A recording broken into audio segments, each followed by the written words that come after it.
Hello everyone, welcome to our digital library. हम लोग अगतंत्र के हैंड रिटन नोट्स के इंपॉर्टेंट वीडियोस देख रहे थे, जिसमें मैं अराउंड 10 से 12 वीडियोस ऑलरेडी बना चुकी हूँ। इसी तरीके से सभी सब्जेक्ट में प्लेलिस्ट बनी हुई है। पर्टिकुलरली 5 से 6 साल के प्रीवियस ईयर के पेपर्स भी सॉल्व हैं और इम्पॉर्टेंट टॉपिक्स के मेरे हैंड रिटन वीडियोस भी हैं।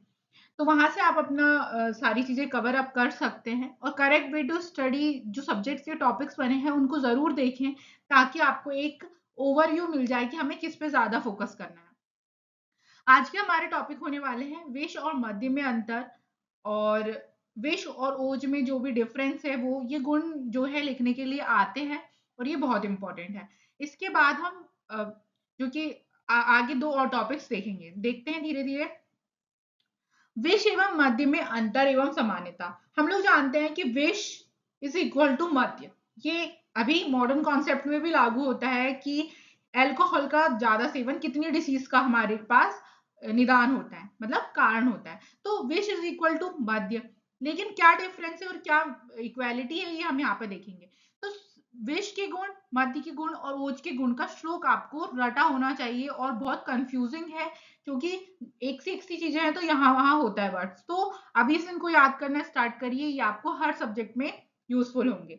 विष के गुण: लघु रूक्ष रूक्षम आशु, विष्णम व्यवायी, तीक्ष्णम विकासी, सूक्ष्मम चा, उष्णम अनिर्देश रसम, 10 गुण युक्तम, विषम तजकियम। आचार्य चरक चिकित्सा स्थान 23 के 28वें नंबर श्लोक में उन्होंने विष के 10 गुण बताए हैं। लघु, रूक्ष, आशु, विशद, व्यवायी, तीक्ष्ण, विकासी, सूक्ष्म, उष्ण और अनिर्देश रस। लास्ट वाला है अनिर्देश रस, यानी उसका कोई भी रस आप नहीं बता सकते विष का कि मधुर है, अम्ल है, लवण है। तो ये आचार चरक के अनुसार हो गया। अब यहाँ पर एक चीज लिखी नहीं है, वो मैं आपको पीजी पॉइंट ऑफ व्यू से इंपॉर्टेंट बता दूं कि आचार्य सुश्रुत ने भी विष के 10 गुण माने हैं। केवल डिफरेंस चरक के अनुसार ये है कि उन्होंने अनिर्देश रस की जगह आपाकी गुण माना है। आपाकी मतलब जिसका डाइजेशन नहीं होता। तो ये डिफरेंस हो गया। पीजी में क्वेश्चन आता है कि अनिर्देश रस किसने माना है, तो चरक ने, और आपाकी गुण किसने माना है, तो सुश्रुत ने। आचार्य बागभट्ट की बात करें तो उन्होंने टोटल 11 गुण माने। उन्होंने अनिर्देश रस भी मान लिया, आपाकी भी मान लिया, दोनों के हिसाब से 11 हो गए। तो ये था विष के गुण। अब मध्य के गुण चरक के कितने स्थान 24/30 में डिफाइन किया गया है, क्या है? लघु, उष्ण, तीक्ष्ण, सूक्ष्म, अम्ल, व्यवायी, आशु एवं रूक्ष, विकासी, विषतम, मध्यम, 10 गुणम, स्मृतम। देखिए ऑलमोस्ट सारे गुण सेम है, केवल यहाँ पर जो अनिर्देश रस बोला गया था उसकी जगह हमें मध्य में अम्ल रस मिलता है। सूक्ष्म अम्ल है यानी अम्ल रस होता है मध्य का, बाकी 9 गुण ऑलमोस्ट सेम है। तो देखते हैं। अंततः इस प्रकार आचार्य चरक ने मध्य एवं विष के गुणों की विवेचना करने पर यह स्पष्ट देखा है कि मध्य के गुण सामान्यतः विष के गुण के समान ही होते हैं।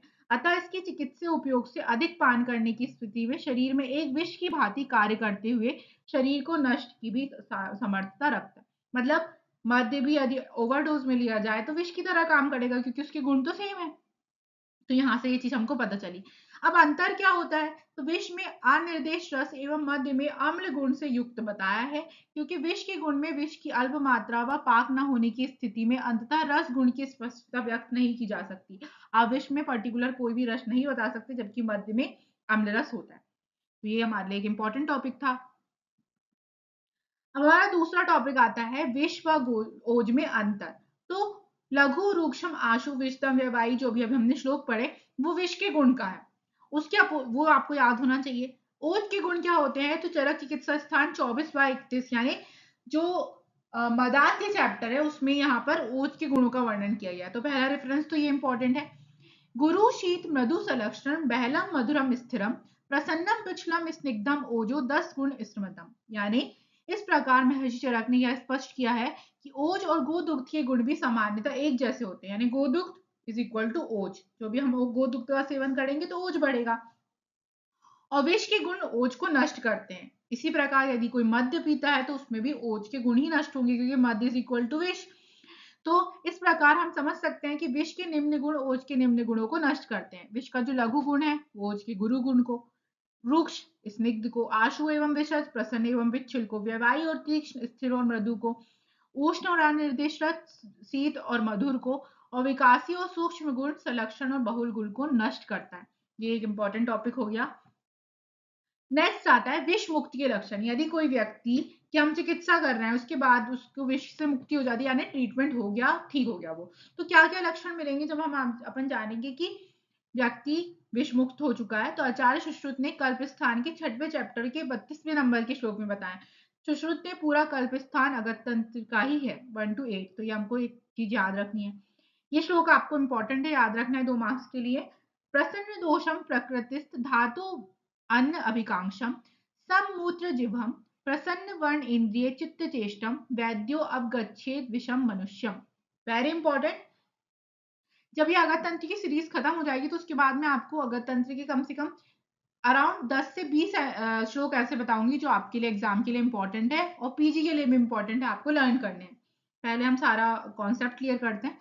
विष मुक्ति के लक्षण में हमने देखे प्रसन्न दोषम प्रकृतिस्थ धातु अन्न अभिकांक्षम समूत्र जिह्वम प्रसन्न वर्णेन्द्रिय चित्त चेष्टम वैद्यो अवगच्छेत विषम मनुष्यम। यानी प्रसन्न दोष अर्थात जिस व्यक्ति के रसादी धातुएं मल वातादि दोष स्वभावतः स्थित है, यानी जो जिसका जैसा काम करना चाहिए वैसे ही काम करे। प्रकृतिस्थ धातुएं, धातुएं भी अपना समान रूप से काम कर रही हैं।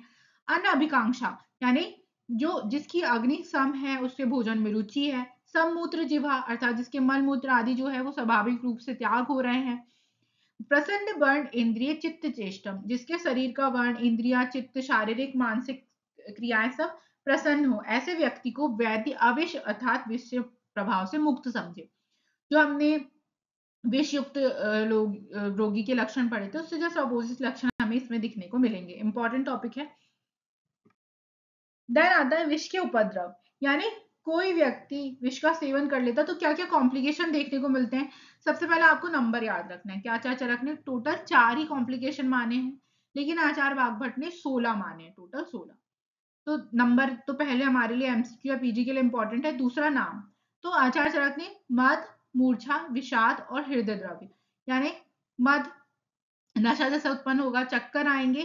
थर्ड विषाद यानी विष का एक तरीके से हम बोलते हैं जो टॉक्सिसिटी है वो डेवलप हो जाएगी। और हृदय द्रव्य यानी हार्ट का रुक जाना, ये होता है। लेकिन आचार्य वाग्भट ने ज्वर, इन्होंने जो आचार्य चरक है उन्होंने एकदम मेजर कॉम्प्लिकेशन बताया, लेकिन आचार्य वाग्भट ने छोटे से छोटे को भी उपद्रव में इंक्लूड कर लिया, इसलिए इनके 16 होते हैं। क्या क्या है कि ज्वर, काश, वमन, श्वास, हिक्का, अति तृष्णा, मूर्छा, अतिसार, मल अवरोध, अनाह, वस्तिशूल, सिर दर्द, शोथ, दंश स्थान का सड़ना, रक्तस्राव और विष प्रकोपित वात।